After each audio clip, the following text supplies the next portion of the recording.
Čaute, čaute, nazdar, zdravím vás z Bratislavy, zo showroomu drivetesla.sk, z jediného showroomu na Slovensku s Teslami. Ja tu mám pri sebe Jaira. Jairo, zdravím ťa. Bol taký dobrý, že mi poskytol rozhovor alebo takéto spoločné video, kde sa môžeme porozprávať o Teslách, na čo sa veľmi teším celý deň. Dneska mám z toho dobrú náladu. Tak sa pohodlne posaďte a vychutnajte si tento rozhovor. Moja prvá otázka, Jairo, na teba hneď z fleku, prosím ťa. Keďže mi to všetci píšu do komentárov. Horí Tesla? Horí Tesla? Horí? Určite. Ja všetkým píšem, že nehorí. Určite sa dá dosiahnuť, aby horela. OK. Čo na to potrebujeme? Asi zásadným spôsobom skratovať baterku alebo ju podpáliť. Vážne? Lebo mne niekto hovoril, že tie nové baterky na Teslu, že už nehoria, že sú z takých materiálov, čo nehoria. Stále sa dá povedať benzínom, ten horí určite. Aha.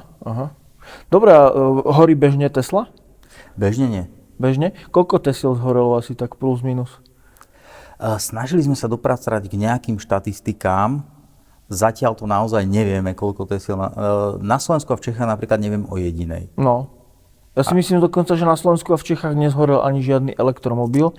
Okrem nejakej Škodovky domácno prerobenej, či? Zle hovorím? Pokiaľ viem, tak zhorela nejaký elektromobil. Viem teda, že to nebola Tesla, to bolo prvé, čo som kontroloval. Okay. Ale viem, že nejaký elektromobil v Čechách zhorel.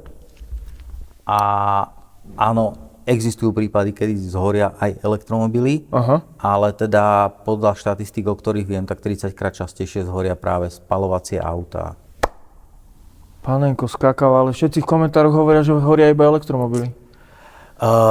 Určite sa vyznajú a určite sú to všetci majitelia elektromobilov, ktorým zhoreli elektromobily. Ale teda z tých dát, ktoré mám ja, tak je to 30-krát menej pravdepodobné. Nielen teda z pohľadu celkového počtu aut, ale percentuálne. Ty mi chceš povedať, že ľudia, čo si kúpia elektromobil, sa vôbec nemusia bať, že by zhoreli? To sa mi nezdá. Ja si myslím, že môže byť oveľa kľudnejší ako majiteľa spaľovacích motorov. Vážne? Zdôraznom na slovo spaľovací. Úplne zjednodušene. To je ten motor, čo máme tu? Pod stolikom? To je ten motor, ktorý kedysi pravdepodobne slúžil ako spaľovací motor. Počkaj, toto je originál motor? Normálny motor? Áno, toto je originál 6-valec, ktorý teraz slúži ako stolík, pretože máme cit pre umenie a toto umelecké dielo sa volá budúcnosť spaľovacích motorov.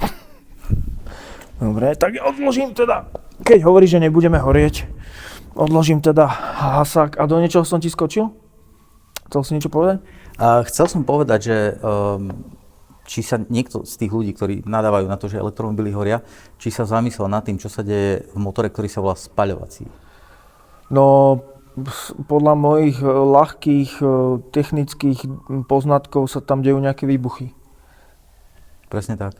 A ľudia, ktorí sa dokonca vozia... majú aj nejaké poradie a takéto veci, že to je tako celkom... A ľudia, ktorí sa vozia v spaľovacích autách, kde im v priemere vybuchuje ten motor 2000 krát za minútu, majú strach, že zhoria v elektromobile, pričom všetci používajú telefóny na baterky, nosia ich hlboko vo vačku. Aj notebooky používajú. Aj notebooky. Ale boja sa toho, že im zhorí elektromobil a neboja sa toho, že im zhorí spaľovacie auto, ktoré to má v názve. Prosím ťa, Jairo, keďže ty máš tie bohaté skúsenosti s Teslami, hej? Ako asi dlho jazdíš na Teslách? Od nejakého 2016-2017. OK. Takže 8 rokov. 8 rokov. Mne všetci totiž to píšu, že ten elektromobil a všeobecne Tesla, proste tieto veci sú úplne prepačením na prd, lebo tam si nemôžeš ani klímu pustiť, aby si niekde došiel, lebo to ti žere elektriku. Dokonca jeden pán sa ma pýtal, že to je, že keď bude mať v aute 2 deti a budú si tam dobíjať telefóny, že kam on vlastne dojde, hej? Že to akože, čo to je za auto, hej? Tak máš na to prosím ťa nejaký argument? Vedel by si týchto ľudí nejako zachrániť? Zachrániť, nech v lete nikam nechodia, lebo je horúco a budú potrebovať klímu, no. Hej? Ono je to jednoduché. Auto je na používanie a štandardne súčasné auta už majú kúrenie, aj klimatizáciu a je to na to, aby sa to používalo. A tak je to správne. Takže Ty máš zapnutú klímu, keď niekde ideš elektromobilom, aby si došiel? Ono s Teslou, asi to už vlastne vieš aj sám, že v zime alebo v lete, keď vyrážaš, tak jednoducho poviem príklad, v zime to mám nastavené tak, že automaticky, keď viem, že o 7 idem z domu, tak sa mi auto vyhreje tak, aby bolo o 7 odmrazené a pripravené na jazdu. Čiže aj teraz, ak bolo posledných pár studených rán, tak susedia pekne škrábali auta, ja som nastúpil a odišiel. A zase naopak v lete jednoducho práve to je jedna z obrovských výhod elektromobilov, ktoré majú tú funkciu ako Tesla, že jednoducho vyklimujem si auto dopredu, sadám do vyklimovaného auta a pohodlne sa veziem. No ale slovami klasika z komentárov, potom si minul pol baterky na takéto predklimovanie. Kam dojdeš? Vždy tam, kam potrebujem. Tá klíma má naozaj zanedbateľný vplyv na dojazd. Vážne? Absolútne zanedbateľný. Čiže... Vieme to nejak vyčísliť? Vieme to vyčísliť tak, že keby sme sa pozreli na to, že tá klíma beží absolútne naplno, tak má spotrebu nejaké, dajme tomu cca 2 kW. Naplno znamená, že keď v zime vykurujem auto, kým sa zohreje, alebo v lete klímujem, kým sa vychladí, vtedy to beží naplno a vtedy to môže mať spotrebu, dajme tomu 2 kW. 2 kW. Čo je 10% zo spotreby priemernej, hej? Alebo teda možno niektorí jazdia ekonomickejšie a nie vždy. Takže počítam s tou spotrebou okolo 20 kWh na 100 km. A vtedy, ak sa bavíme o tom špičkovom výkone, tak samozrejme žerie to viacej zhruba o 10%. Čo keď som si napríklad kedysi, keď som mal starého Šarana a pustil som si klimatizáciu, tak pri stojacom aute bola spotreba z 0,5 litra na hodinu na 0,6.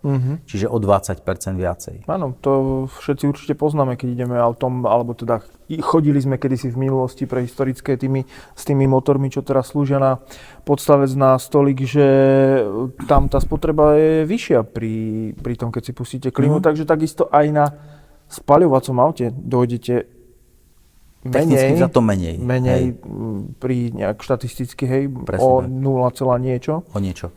Čo je na tom zaujímavé je vlastne to, že pri pustenej klíme v Tesle nestrácam ten výkon ako pri bežnom aute. To všetci určite vedia, že keď chcem ísť do kopca a zároveň klímovať, tak sa môže stať, že pri slabšom motore to proste tým kopcom hore nevyťahnem, lebo ešte beží. Tak tam to môže byť, hej, tam si musím vypnúť klímu, aby som vyšiel hore kopec, no. Presne tak. To je ono, to je pravda. Čiže keď stojím v zápche alebo chcem predĺžiť dojazd, nevypínam klímu?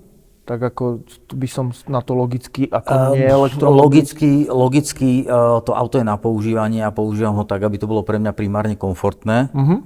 A zariadím sa tak, aby som došiel. Takisto, keď má človek benzínové, naftové auto, tak si pred cestou natankuje, ja si pred cestou nabijem. Akurát s tým rozdielom, že nemusím utekať ráno na benzínku, ale proste ráno vstanem, mám nabité, vyrážam.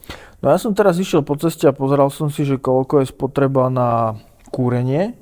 Máme nejakých 8 stupňov vonku a bolo to 0,3% spotreby za posledných 50 km. Čiže asi takto. No tak keď chcete ušetriť 0,3%, vtedy áno. Tak vypnite, hej, nekúrte si, dajte si bundu. Akože priznám sa, kebyže idem domov, bývame hore kopcom a kebyže mám dojazd 1 alebo 2 km, tak asi vypnem klímu a kúrenie, lebo to je na hranu, ale málo kedy sa mi podarí ísť takto na hranu. To je pravda. A nemusíš sa báť, že sa ti nepreleje benzín dozadu, keď ideš hore kopcom a... No, lebo to sa vlastne áno. Hej. Tie elektrony sa celkom držia. Tie baterky sa neprelievajú, či? No, väčšinou nie. Moja obľúbená téma, prosím ťa, z komentárov je Chorvátsko. Máš rád Chorvátsko? Do Chorvátska chodím veľmi rád. Áno? Čo tam chodíš? Väčšinou plachtiť a potápať.